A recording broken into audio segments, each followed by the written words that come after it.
Hello and welcome to an all-new video. In today's video, we're going to look deep into the AI, the latest AI that we have today, and we're going to try and ask it some questions and see what is the point behind all this stuff. And if we look at my YouTube channel fairly recently, I started getting into how we're going to be using AI to create software programs and make tools. There's all that stuff where you can generate images, you can generate music, you can generate code. But the AI models right now, they just released this ChatGPT 01, which is now out of preview mode. They do have a new plan for subscribing to it 01 Pro mode, but now this Pro mode is like $200 a month. I don't think I'm going to try that.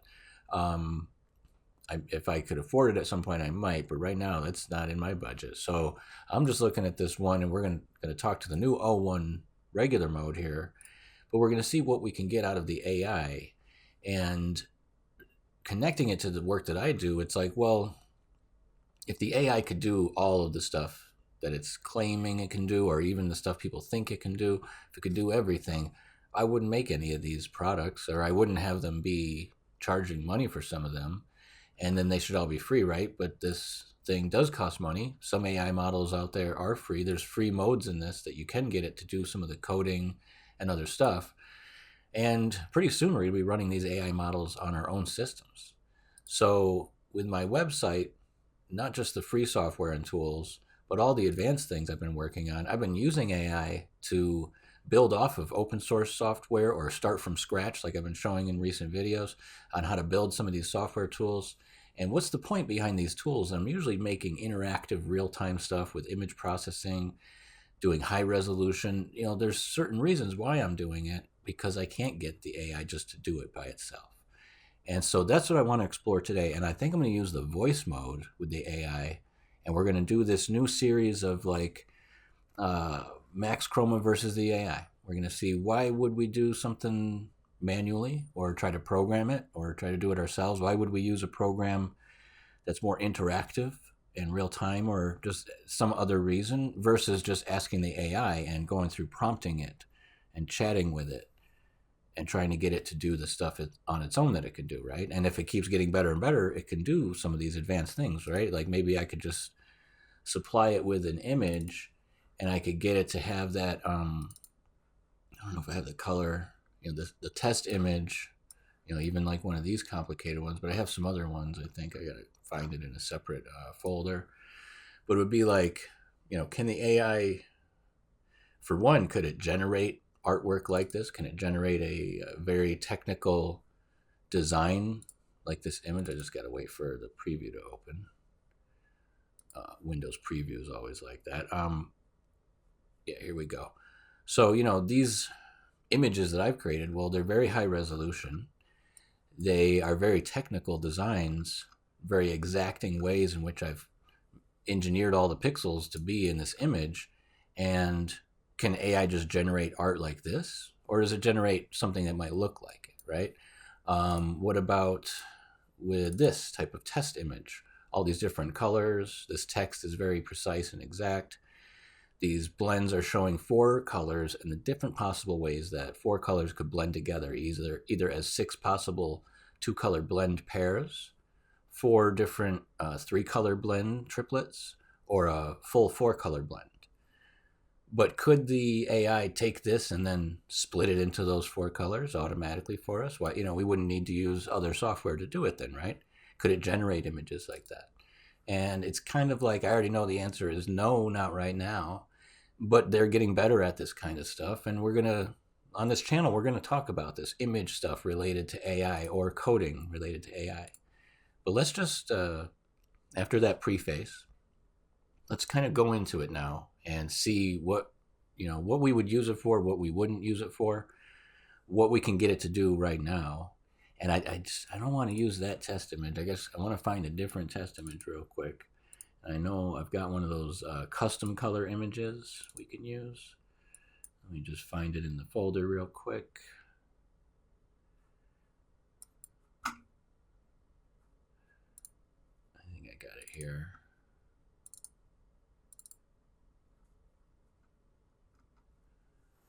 test files. It's like in some of these color test images I got. These ones are the vector ones, but I think it's right here. Okay, like this file. And so this file I know is constructed, blended out of these three colors. It's this brown color here, and this light gray, and this orange, okay? What we'll do is maybe before we just jump right into it, no, let's just jump right in and try to challenge it and ask it this question. So I'm going to attach this image, and I'm going to say, can you take the attached image and separate it into the three main color channels that are used to blend the full image together, aka color separations,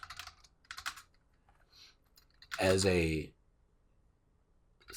3-color custom blend, meaning each of the 3 colors are custom colors. I see like a brighter orange color, a light gray, and a brown as the 3 colors. Maybe you can get the exact values. Then can you find a way to separate the image into 3 different grayscale images that show the representation of each custom color separation channel? Yeah. Let's hit enter and see what it can do. It's thinking. This is the difference in the new mode they released today, is you can now attach images. And let's see, below is a detailed approach to extracting and defining 3 custom blend colors from the image, and then producing 3 corresponding grayscale separation images that show how each of those custom colors contributes to the final composite. Identifying the 3 main colors. From the attached image, we can see a range of warm hues, neutral tones, and dark earthy colors. Image appears to be composed primarily of a bright orange, a warm vibrant orange, used prominently in the gradient areas and many of the hexagonal shapes, a light gray, a neutral cooler gray that appears to be in the lighter transitions and highlight areas, a brown, a darker, more muted earthy brown that adds depth and shadow areas and darker gradients. Important notes: without direct sampling tools here, we must approximate these colors from the image visually.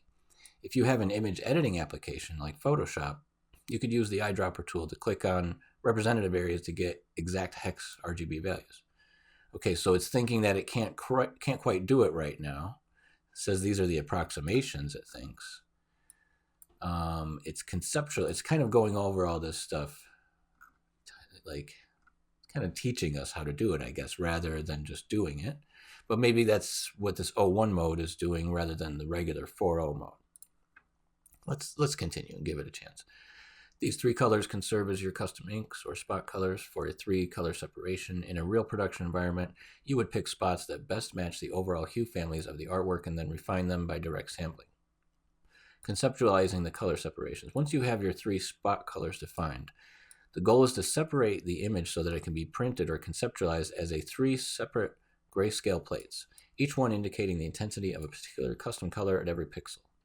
In other words, the orange plate should be a grayscale image where the white represents the maximum orange coverage. That's actually not what we want, because that would be a negative.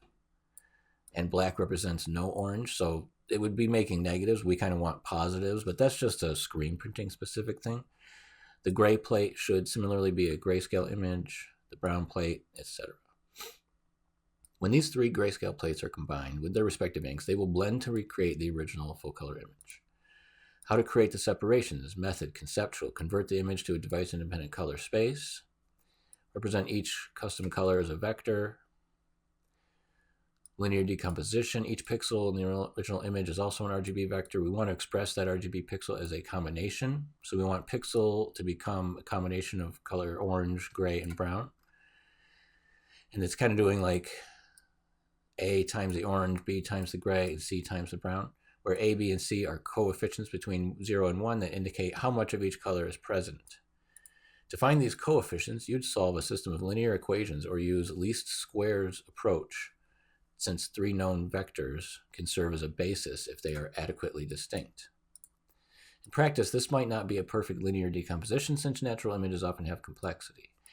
However, for the sake of creating spot separations, you'd tweak these calculations to fit your workflow. Extract each channel as a grayscale. Okay, so it's not necessarily doing it, I think, right? Let's just skip past a little bit more of this so we have to read all through, right? Practical workflow using Photoshop. So it's going to tell us how to use an image, but that's what I was just saying as well. That's why I'm making programs to do it and make it easier to do, because it's saying to just do that, but I want to see what it can do. So let me just say, I wanted you to actually run code to do that, to do the separations. Is this ChatGPT 01 mode not capable of code?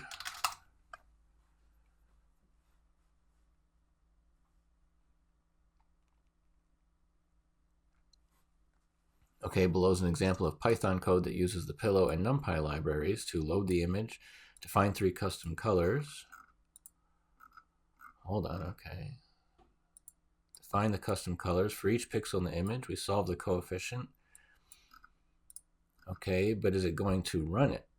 Here's the example code.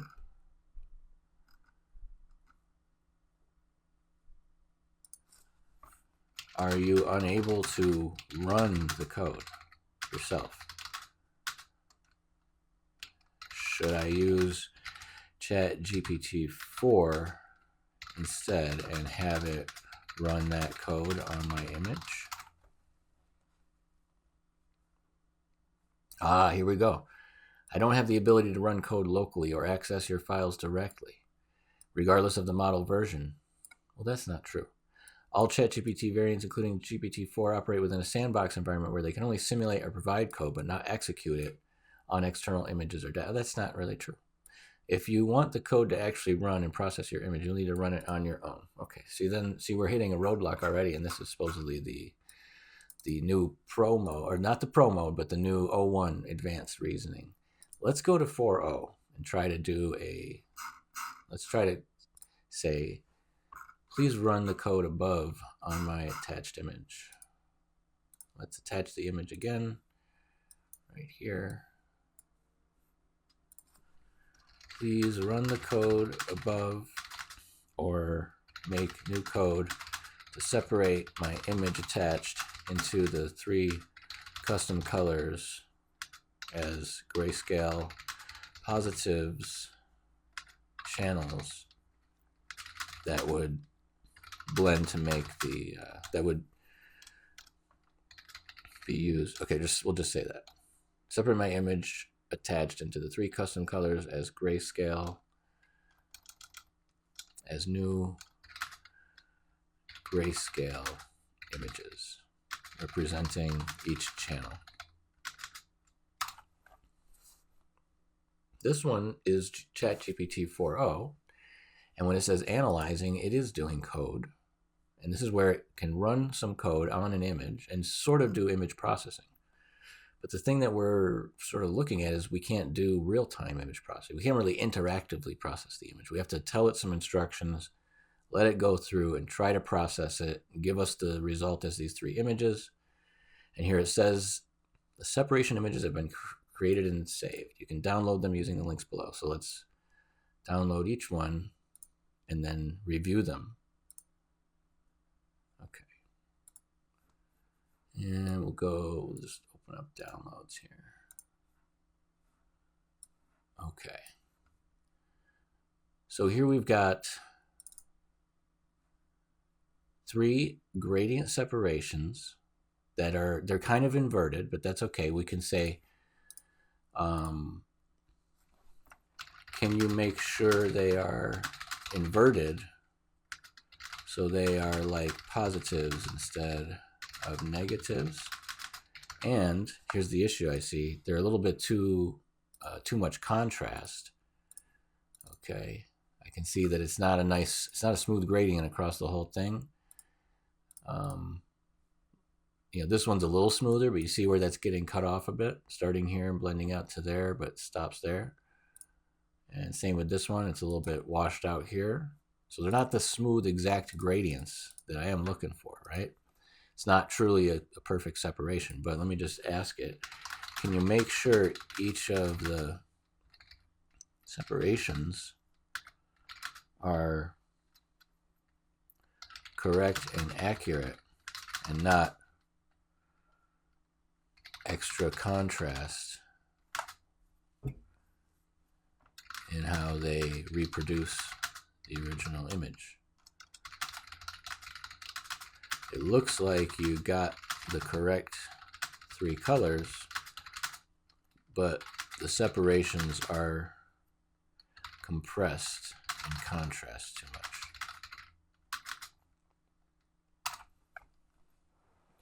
Let's see if it can redo it.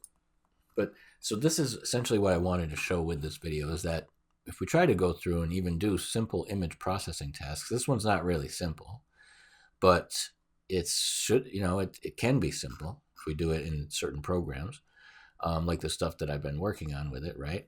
I'm trying to make it more interactive in real time. But if we try to go through and do these things, we have to go back and forth and ask it a question, give it a prompt, try to get it to do something with an image attached, and then see if we can, download each of them and get them to be the correct type of separation. Now, it's looking a little bit better, okay?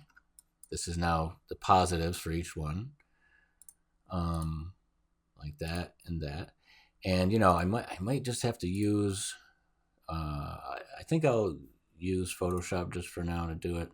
I'll put these 3 colors together and we'll layer them together and see what they look like, if it's getting the proper separation. Let's say maybe you need to try another algorithm or approach to get the correct 3 color separations.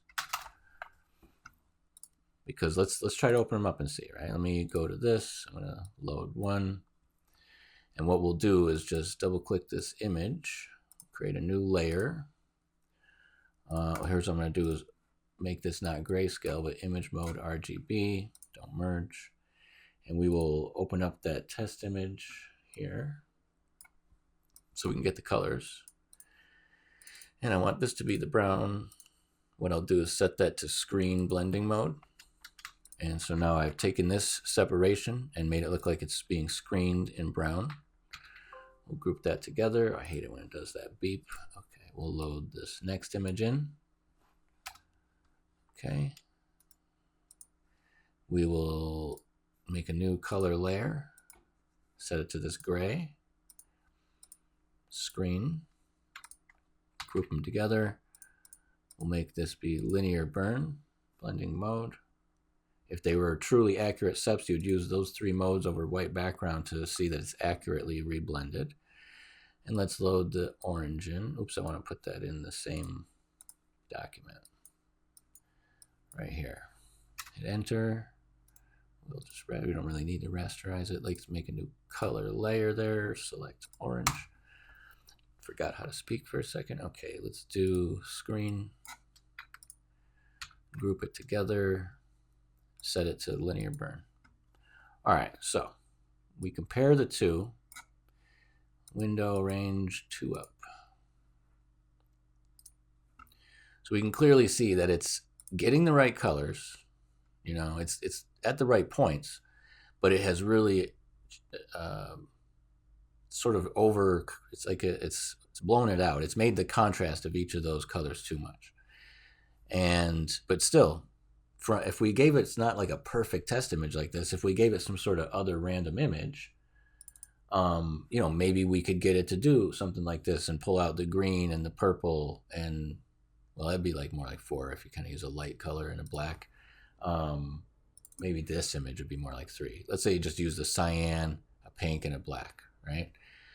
Could we try to do it with this image instead? It might come out where it's not that big of a deal, right? It's still the fact that it's doing it without us having to go through much. Let me download these new ones that it did. Similarity.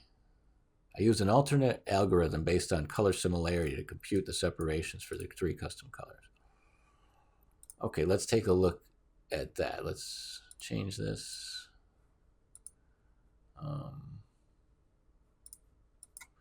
We'll just do that and go look at the layers again. Let's go to the downloads. Okay. I mean, we can kind of just see that these ones are not going to work.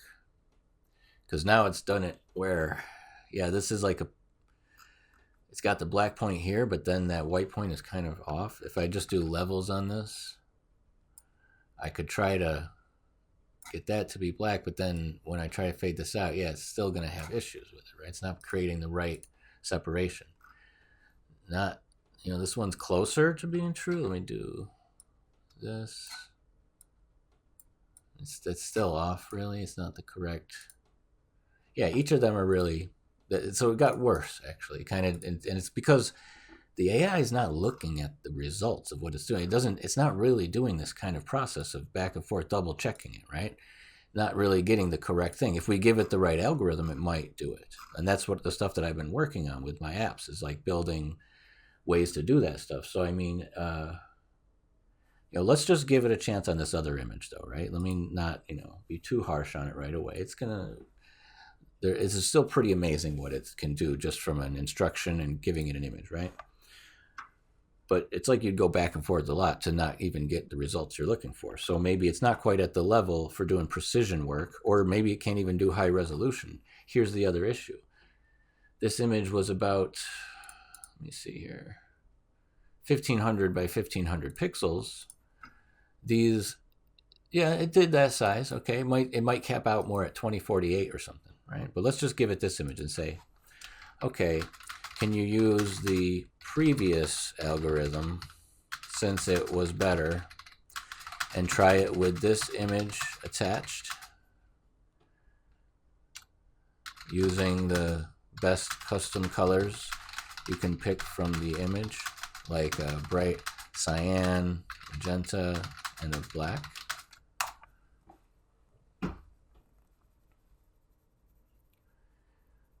Because for the most part, if you are just trying to do something more artistically, it's not, the end of the world if it's not perfect, you can maybe get some printing separations out of this stuff. And, the only issue is that even this 4.0 mode, it's $20 a month.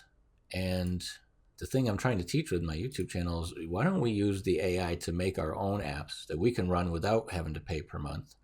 And we can make things run even faster or more interactively, like the thing I just did talking about like the color to alpha transparency, and it only took me like an hour working with it back and forth over a few prompts to get it to a point where it's pretty useful. It has a lot of nice features and real-time adjustments, like you can change it and look at how you're pulling out the color and putting it to the transparency.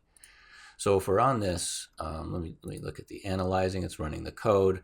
The error, it ran into an error, I guess.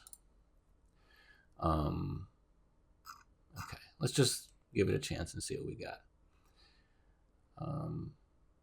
It ran into another error, I suppose. It seems that the previous data structures are not correctly. It's like we really don't care what its excuses are, which this is supposed to do something, right? But we're in this world now where nothing is perfect and nothing is, finished and completed. And, I'm guilty of that with my own stuff because I'm always evolving and building and sort of taking it to the next level. But that's what I've been using the AI now to do, is really just create my own apps and teach you guys how to create your own too. And then we can build on them how we need them. We don't need to rely on someone else making the tools for us. We can customize our tools ourselves. And, so the progress that I'm doing is, and I've had to accept that I can't really make everything perfect. And especially when I'm evolving it and growing and trying to add all sorts of new features, it's going to be in flux while I'm working on it. But we need to still have an idea of what the difference is between precision and not precision, right? And so this says these are the 3 separations. Let's give it a chance and see if we can bring these into Photoshop and see what they would be like. And this isn't half-toning, but this is just the basis of a gradient type of separation. And let me, so this one says it's the magenta fixed. I mean, I think it's not going to be, it's going to be too much. This is the cyan. And that one's the dark gray. So I think these are inverted, actually. It did the original one. If I invert it, yeah, these probably look better this way. I don't know. Let's give it a new layer. Let's take that other image in here. Okay. Yeah, so it doesn't really look right at all. Let's pull this in. It's like that dark gray color. Screen. Let's take this one over. This says it's the magenta fixed. Okay.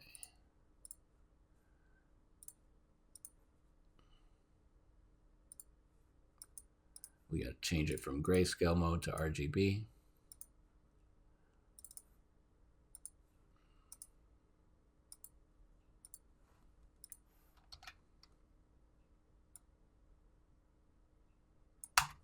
I mean, I'm changing the levels just because I kind of know it's going to need it. So let me group that. I suppose I shouldn't. I'm supposed to be giving it the opportunity to do it. Yeah, this one's not right. Do I have to invert that one? No, it's not. It's really not right at all. I hate that beep. Okay. Let's try to bring the cyan over.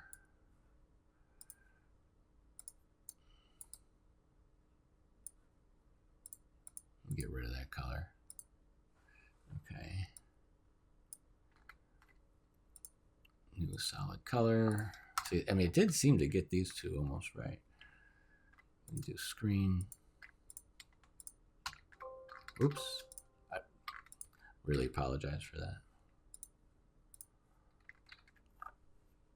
Let's set that to linear burn. So it's attempting to get the cyan and the magenta, but it really didn't get the other color right. Let's try it from scratch. Let's go from scratch.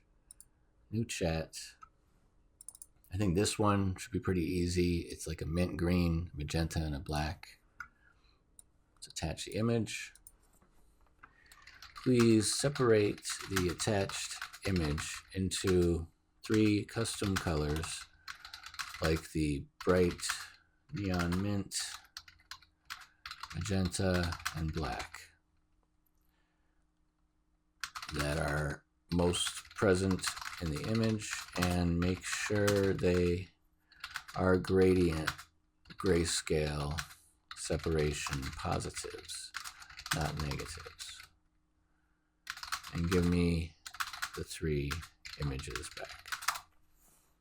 Yeah.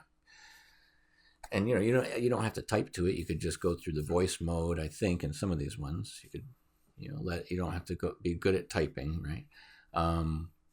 And so the point of this is, we're getting to the point where maybe we can have the AI do complex tasks with just a set of instructions. But the difference between that and having a dedicated program for it would be that you have all this interactivity and you can change the settings, you can adjust stuff, and maybe see the results of it in real time.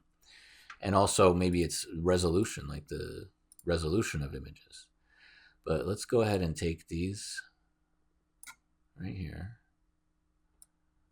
Try and bring them in. Okay, let me close that. I'll try to open this right here. Okay.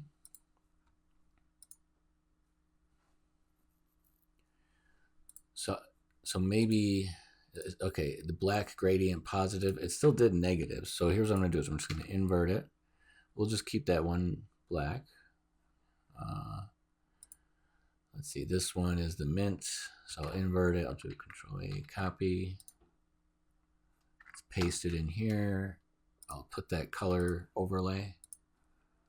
We got to change this to RGB mode.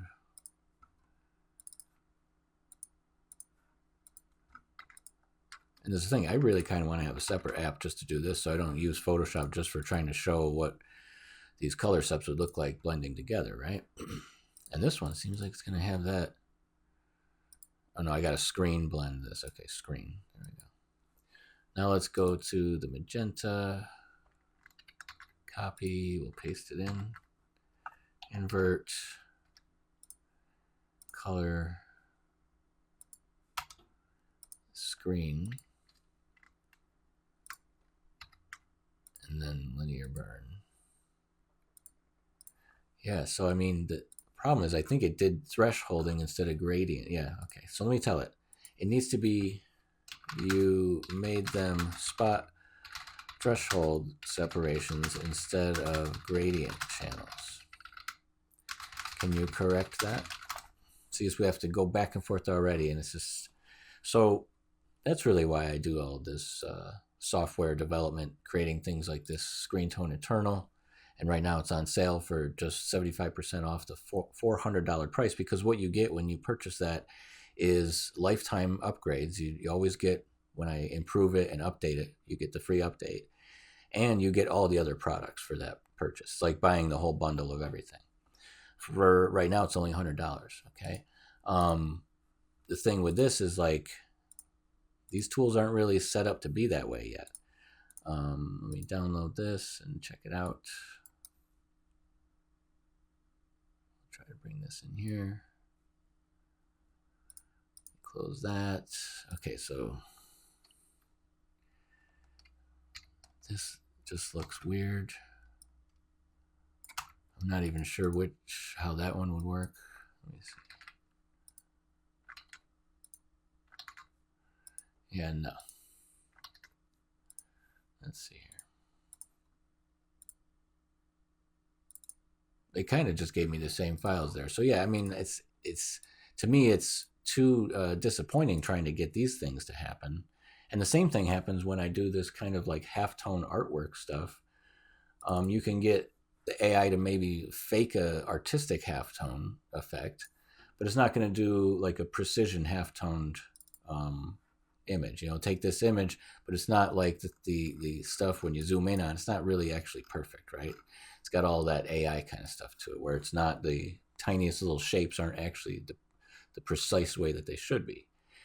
And so, you know, that's why I work on all this other stuff. We can, you know, maybe I'll just show it for a second, since we were trying to do all this stuff.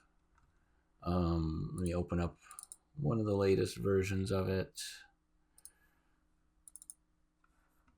ScreenTone Eternal, this 1.2.6. It's available in the downloads already, but it's just a beta test update for right now.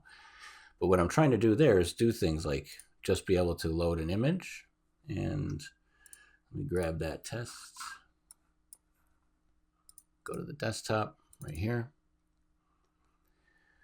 And that when we load that image in, it will process it in such a way that, for one, it starts off in default with like a sort of 6 hues plus black and white, and it automatically processes it in that mode. It's a thing where if I want to, I can preview with a little bit of blur, so it looks more, you know, correct without all that half toning showing up like that. Or image smoothing I can put on it, but there's a warning for that. It won't save right. But it's set up right now where now we can pan and zoom. We can use the scroll wheel to zoom in on this and see the halftone dots that are making it all up, and we can click and pan around. And the thing is, now the halftones are basically like a full resolution, sort of infinite resolution. It's almost like vector halftones. And it depends on what resolution you want to output it at as to how it'll turn out. But we can turn on smoothing to sort of make it look better until you're zoomed in like that, right? But what I want to do is those 3 custom colors. Well, if I just set this to 3, so I'm only going to use 3 colors here. And this one's going to be a little different how it works. But if I go to 3 colors with alpha, and then I tell it that I want to detect those 3 colors automatically, so RGB quant auto detect colors, it finds the 3 correct colors, right? and it's blending them now with the correct separation. Okay.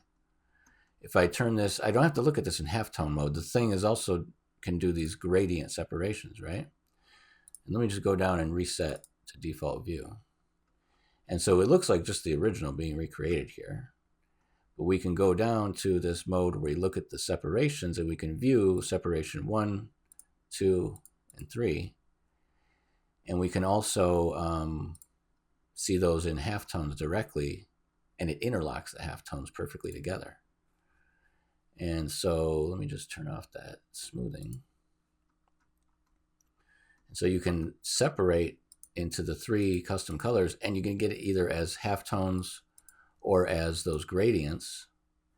But if I were to just take off the gradient mode, we can go to save and export, and I can actually save automatically those 3 separations with the full color mode. And I'll just do, uncheck this stuff for now. Prepare the export, they're all there. I can do save all prepared modes, allow multiple files, and it downloads all of those files right there. And so here's the original, and then here's the exact accurate color separations. But that's because I went through over the past couple of years building this thing to the point where the algorithms that separate, the algorithms that try to find the colors, and the algorithms that separate the colors into those 3 custom colors, it all works in real time, and it works in a way that is using the right algorithms, using the right math underneath it all to do it perfectly, right?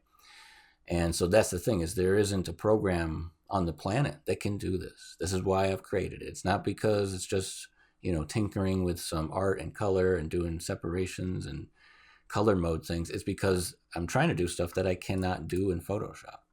That there's no plugin, there's no program, there's no automation or trick. There's no YouTube video out there that's going to say this trick can get 3 exact custom colors perfectly separated in Photoshop. It doesn't happen. And so that's why I build the stuff I build, because I'm trying to do things that can't be done in anything else. And so I work on it and research it and see if the AI can help me program it or figure out how to program it.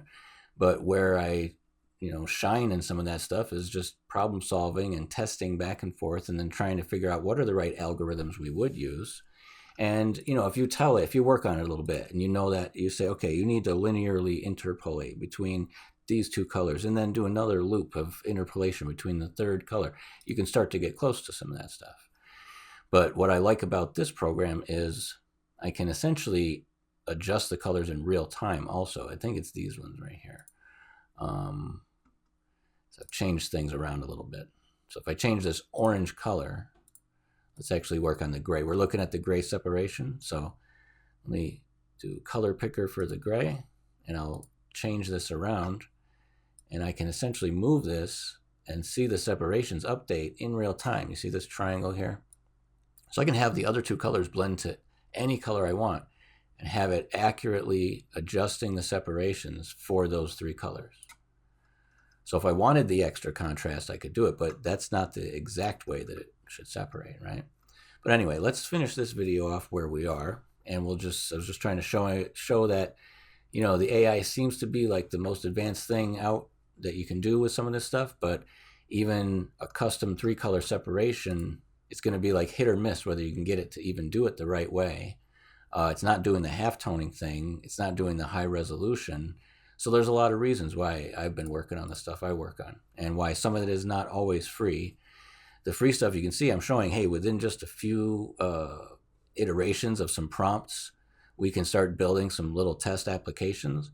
But the stuff that I've got with this ScreenTone Eternal project is like a year or 2 years of really working on that kind of thing like all the time, and iterating and building off of what was originally an open source program. If we go original source, we're going to talk about this as just an open source software called Dithermark. But that app Dithermark doesn't do those kind of gradient separations. And if we tried to import the image like this, we could get it to do, we could go to 3 colors, and we could try to say, there's a halftone thing down here, halftone, and we can do the colors automatically. I think it's down here. Yep. algorithm, and it's some of the same algorithms. I didn't really add a lot of algorithms to this stuff, okay? But we would just use, let's say, the RGB quant, and it finds the right 3 colors. The contrast isn't quite correct, so it's got a little bit of like dots over them where they should be. You can change that by increasing the color count, but then it adds more colors in. So it's like, to trick it right, you kind of have to make them the same color. Let me just copy and paste. You see that? So it's the same color, but I just had to increase the color count to get the contrast. So that's just how the guy had originally designed it. He didn't intend it to be doing this kind of like super accurate extraction of color separations. It was more about dithering images into like pixel art. But we can save this image and we could still extract it with things like, go here, download. It's just that it's essentially a low resolution halftone. So the halftones are a little bit chunky, okay? They're not like smooth dots. But could you still take this and attempt to print it, attempt to screen print it? Yeah, you can still try to do that. Some of the parts, you can see maybe this part, it's like blending not just the gray and the orange, but it's got the brown in there. So it's not like as perfect accurate as some of the stuff that I'm, enhancing on it. And it can't do those gradient separations, but like a video I had shown recently on my channel, you can go to that free separation station and we could choose file, load in that quick test we did, and split it up with the free separation station thing, create an underbase if we want, but we could just download all separations. And it's just that they're low resolution, okay, like you see, okay, but they're those interlocking halftones, and it's not like the exact accurate gradient, but it's still something you could try to take onto screens and try to print. If you're just doing it for a DIY project, or this is the most that you can learn how to do at this point or use. So yeah, that's sort of the reason why I started from this software. I've been looking for many years for something that maybe already did some of these things, but it didn't do like the gradient separations, and it didn't have a lot of options for the halftones. It was usually like things that were more like these different pixel art kind of things, just like regular Bayer matrix dithering or diffusions. But what I noticed was that this was close to what I had always wanted to get to with the Photoshop developments, was making something where you just pick the colors that you want and maybe have it try to find the colors automatically, but you just have a color count and you want it to automatically convert the image into the separations, right? And so ScreenTone is just the evolution of taking this project, because it was set up in a way that you could modify it however you want, and you could also the license is very permissive. It's one of these MIT licenses, and it's like you could even take the app just the way it is and sell it and redistribute it and sublicense it or offer subscriptions of it or something. But it's more like intended that you would make your own modifications, and if your own modifications are something that isn't in the app or isn't elsewhere, you can sell those. You could commercially do those. So that's what I'm doing with that project. But again, like I've shown you guys, a lot of the stuff is not meant to be that I'm selling it. So I've got a ScreenTone solid spot version that is free. I've got the ScreenTone duotoner version that's free. And I'm going to show over time how to build and get to this more advanced level of color separation and algorithms, and share all this stuff more openly over time. But I usually just keep the stuff on my store and these most latest advanced projects as being the stuff that I charge for. And that's like where you'd find the stuff that's not in the free things, right? But that's just a rundown of us trying to use the most modern AI that we have available to try to do some precise image adjustments and things like color separations. And, this is just the first, video of me trying to investigate that with you guys and look into it, see what it can do. But we'll take it from there into more videos in this kind of a series. And I'm just trying to let you into the world of what I've been doing over the past couple of years, and saying, if this AI is so great, maybe it can make halftone color separation images just from a prompt. Well, it can't quite do that exactly. Maybe it could do separations from just an image that we give it. No, it's not quite precisely doing what we want. So we're going to work with it over time, but why don't we take advantage of the fact that it can help us code things? And that's what I've been doing. I've, kind of super it went through, it's kind of like accelerated all the work I was doing before into now I can really be unleashed to try to design and develop my own software to do the stuff that Photoshop can't do and no other software can do. And so that's where we're at with Max Chroma versus the AI. Thanks for watching. Click like if you liked the video. Subscribe if you want to get notifications for more.